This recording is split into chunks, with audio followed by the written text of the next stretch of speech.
मेरे सहयोगी राम इस वक्त हमारे साथ है। राम, एक तरफ ये सेलिब्रेशन, दीपोत्सव, प्राइम मिनिस्टर मोदी की राम की नगरी में मौजूदगी और साथ ही अब दिवाली का इंतजार और प्रधानमंत्री के कार्यक्रम में आगे क्या, बताइए हमारे दर्शकों को। किस तरह से प्रधानमंत्री के कार्यक्रम में आगे क्या है? प्रधानमंत्री नरेंद्र मोदी यहां से जब रवाना हुए हैं तो सीधे सरयू घाट की ओर जाएंगे और सरयू घाट पर सरयू आरती का इंतजाम है, जो कि रोज शाम को होती है। इस बार और भव्य और दिव्य तरीके से मां सरयू की आरती की जाएगी।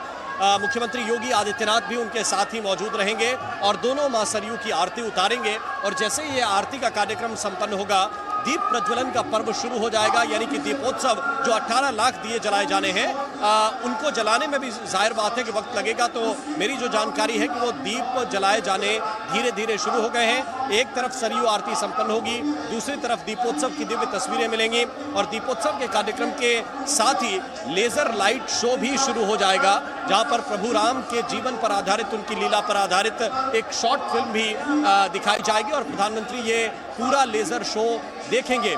दर्शकों की सुविधा के लिए जो लोग देश से और दुनिया से यहाँ पर आए हैं देखने के लिए दिवाली की रौनक, उनकी सुविधा के लिए प्रधानमंत्री के जाने के बाद भी ये कार्यक्रम उसी तरह से जारी रहेगा। और इसके बाद जहाँ पर अदिति मैं मौजूद हूँ इस वक्त रामकथा पार्क में, यहाँ पर 8 बजे से रामलीला का जो मंचन है वो शुरू हो जाएगा। यहाँ पर रूस की एक टीम आई है जो विशेष रूप से रामलीला का मंचन करेगी। विदेश के कई और कलाकार हैं, बताया जा रहा है कि 8 देशों के कलाकार हैं जो रामलीला का मंचन करेंगे। 10 प्रदेशों की जो रामलीला है वो यहाँ पर की जाएगी, यानी कि देर रात तक श्री राम कथा पार्क में कार्यक्रम चलता रहेगा। ये जानकारी है। मुमकिन है कि अगर कार्यक्रम मुख्यमंत्री योगी आदित्यनाथ का बना तो प्रधानमंत्री को रवाना करने के बाद मुख्यमंत्री योगी आदित्यनाथ एक बार यहाँ आकर हो सकता है कि रामलीला भी देख लें, ये उनके कार्यक्रम में संशोधन हो सकता है। लेकिन इस वक्त जो हमारे पास जानकारी है, प्रधानमंत्री नरेंद्र मोदी रवाना हुए हैं और रवाना होते ही सीधे वो सरयू घाट की तरफ आगे बढ़ रहे हैं, उनका काफिला, और सरयू घाट पर मां सरयू की आरती होनी है। इसके साथ साथ दूसरी बात जो यहाँ पर मुख्यमंत्री योगी आदित्यनाथ हो या प्रधानमंत्री नरेंद्र मोदी, दोनों ने एक बात बहुत कॉमन कही है और वो ये कि दीपोत्सव का आयोजन जो है, ये आयोजन सिर्फ इसलिए नहीं है कि उत्सव है, महोत्सव है, वो तो है ही, लेकिन अयोध्या की आगे की परिकल्पना क्या है, विकास का कैसा रोड मैप है, कैसे अयोध्या के लोगों को इस उत्सव के साथ जुड़ना है और भगवान श्री राम की सीख अपने मन में बसानी है, अपने आचरण में बसानी है और उसी तरह से लोगों का स्वागत और सत्कार भी करना है। क्योंकि प्रधानमंत्री ने कहा कि यहाँ पर टूरिस्ट की संख्या बढ़ेगी, पर्यटक बहुत तेजी के साथ बढ़ेंगे, तो आपको उसी पवित्र मन के साथ पर्यटक का स्वागत करना पड़ेगा। राम, आप मुझे सुन पा रहे हैं? अगर आप मुझे सुन पा रहे हो तो प्राइम मिनिस्टर मोदी, मुझे याद है राम मंदिर के शिलान्यास के लिए वहाँ पर पहुँचे थे और अब पहुँचे हैं, अब वहाँ ग्राउंड पर मौजूद हैं, जो वहाँ पर लोकल्स हैं, जो स्थानीय लोग हैं, वो क्या कहते हैं? बीते कुछ सालों में अयोध्या राम की नगरी कितनी बदली है, आपने क्या देखा वहाँ पर ग्राउंड पर और क्या आपसे लोगों ने कहा, दर्शकों को बताइए। बिल्कुल, बदलाव तो अदिति यहाँ पर ग्राउंड पर बहुत कुछ दिखता है। जहाँ तक लोगों की बात है तो जो स्थानीय लोग हैं हम उनसे भी बात करेंगे और उनसे ये जानने की कोशिश करेंगे कि उन्होंने अयोध्या में बदलाव किस तरह से देखा है, किस तरह से जाना है।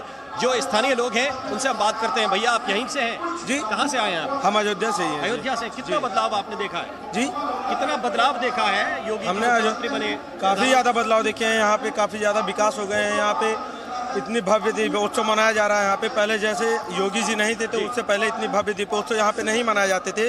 जब से योगी जी आए हैं तब से यहाँ पे काफ़ी भव्य दीपोत्सव मनाया जाता है। विकास के तौर पे अयोध्या में क्या बदलाव देख रहे हैं आप? अयोध्या में जो बदलाव दिख रहा है वो आपको साक्षात दिख रहा है। ये दीपोत्सव जो 6 सालों से चालू हुआ है योगी जी के द्वारा, ये अद्भुत, अतुलनीय है। ऐसा पहले कभी अयोध्या में नहीं हुआ है। 500 साल बाद जो सांस्कृतिक विरासत हम लोगों को देखने को मिल रही है, भगवान राम राज्य जैसे आ गया है और हम योगी जी और मोदी जी को बहुत बहुत धन्यवाद कहना चाहेंगे। इसी प्रकार सभी सांस्कृतिक, प्रधानमंत्री जी ने कहा है आप लोगों को अपना मन भी वैसे ही बनाना पड़ेगा, भगवान राम की तरह के जो पर्यटक आएंगे उनका स्वागत भी उसी अच्छे मन से करें। हाँ बिल्कुल, अयोध्यावासी उसी प्रकार से करते हैं और करते रहेंगे और आगे भी स्वागत तहे दिल से हम लोग करते रहेंगे और करते हैं।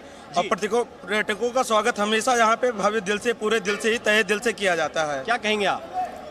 कुछ नहीं, मतलब जो भी है बहुत अच्छा है। बहुत अच्छा हो रहा है। बहुत अच्छा हो रहा है। बदलाव आप देख रही हैं? आप बदलाव देख रही हैं? बदलाव देख रहे हैं जी, बताइए।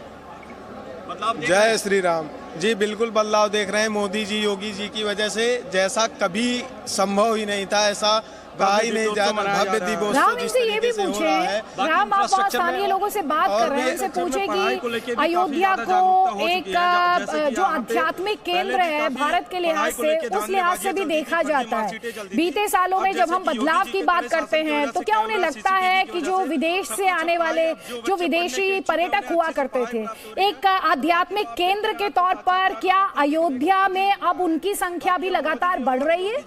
वो भी बदलाव क्या मैदान पर जमीन पर दिखाई देता है?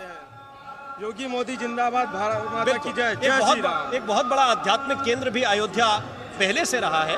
बीच में कुछ वर्षों में अलग अलग कारण रहे। क्या जो विदेशी लोगों का जुड़ाव है, जो भगवान राम के प्रति आस्था रखते हैं, क्या उस तरह से भी बदलाव आप लोग देख रहे हैं? जी जी, कोरिया से जो है रानी हो का मंदिर बन रहा है, रानी हो का स्मारक बना हुआ है यहाँ पे। जी जी, उस विदेशों से भी जुड़ा हो। लोग आ रहे हैं विदेशों के भी जी जी, भगवान विदेश। राम के दर्शन करने जी के लिए? जी, अच्छा, जब मंदिर बन जाएगा तो क्या बदलाव और हो जाएगा? मंदिर बनने के बाद बहुत बड़ा जो है जन सैलाब जो है राम मंदिर के प्रति जो है समर्पित रहेगा और राम मंदिर के दर्शन के लिए जो है आएगा। भारी मात्रा में यहाँ पे पर्यटक आएंगे, जो कि यहाँ पे भव्य मंदिर राम जन्मभूमि का काफी दिन से चल रहा था मुद्दा, उसको योगी जी ने संपूर्ण रूप से पूर्ण किया और इससे भारी मात्रा में यहाँ पे पर्यटक आएंगे, जो कि दर्शन होगा और इससे अयोध्या का काफी विकास होगा। उत्तर तो प्रदेश आदित्य, आप एक मोटी बात ये समझ रही होगी लोगों की भावना कि जैसे ही कोई उत्सव बड़ा होता है, उस उत्सव के साथ बहुत से लोगों का रोजगार भी जुड़ता है। बिल्कुल। और यहाँ से उस मास्टर प्लान की बात भी मुख्यमंत्री ने कही है और प्रधानमंत्री ने कही है कि चाहे एयरपोर्ट की बात हो, चाहे रोड कनेक्टिविटी की बात हो, चाहे रेल कनेक्टिविटी की और बेहतर करने की बात हो, उन सभी दिशाओं में काम हो रहा है। और जिस समृद्धता की बात रामराज में कही जाती थी, मुख्यमंत्री योगी आदित्यनाथ ये भी दोहरा रहे हैं कि दैविक भौतिक तापा, रामराज काहू नहीं व्यापा। तो उस परिकल्पना पर काम करने की कोशिश हो रही है। कितना आगे बढ़ पाए हैं ये समीक्षा का विषय हो सकता है, लेकिन इस मंच से यही कहा गया है कि प्रयास इस दिशा में निरंतर किए जा रहे हैं। और हम भी इस बात के तो कम से कम साक्षी हैं ही कि जब 2017 में ये दीपोत्सव शुरू हुआ था तो दियों की संख्या 1,75,000 थी। तब भी वो दृश्य विहंगम था, तो लोगों ने कहा कि इसमें और क्या बेहतर किया जा सकता है। मंच से योगी आदित्यनाथ ने तब कहा था कि हम इसको और बेहतर करेंगे। और फिर जो दियों की संख्या है वो सैकड़ों और हजारों में नहीं बढ़ी है, हर वर्ष लाखों में बढ़ती गई। और सिर्फ 6 साल के अंदर जो 1.25 लाख दिए थे, इस वर्ष 18 लाख दिए प्रज्वलित होने जा रहे हैं। बिल्कुल बिल्कुल। और ये बदलता जो बदलाव जिसके बारे में मैं और राम अभी बात कर रहे थे, ये आप राम की नगरी अयोध्या में इसे साक्षात प्रमाण के तौर पर देख सकते हैं। मेरे सहयोगी विशाल पांडे भी हमारे साथ है। विशाल, आप जहां पर हैं वहां पर किस तरह की तस्वीरें हैं? और क्योंकि यहां पर हम लगातार बदलाव की बात कर रहे हैं, अयोध्या एक आध्यात्मिक नगरी है, यहाँ भगवान श्री राम से सीखने के लिए बहुत कुछ है, एक आदर्श है वो और मर्यादा पुरुषोत्तम है वो। किस तरह का बदलाव आप अपने आसपास देख रहे हैं? और श्री राम मंदिर में जो काम चल रहा है, रामलला की जो जन्मभूमि है, वहां पर जो कार्य चल रहा है, उसे लेकर आप हमारे दर्शकों को और क्या बता सकते हैं, क्योंकि उसमें भी उनकी काफी दिलचस्पी होगी। बिल्कुल अदिति, देखिए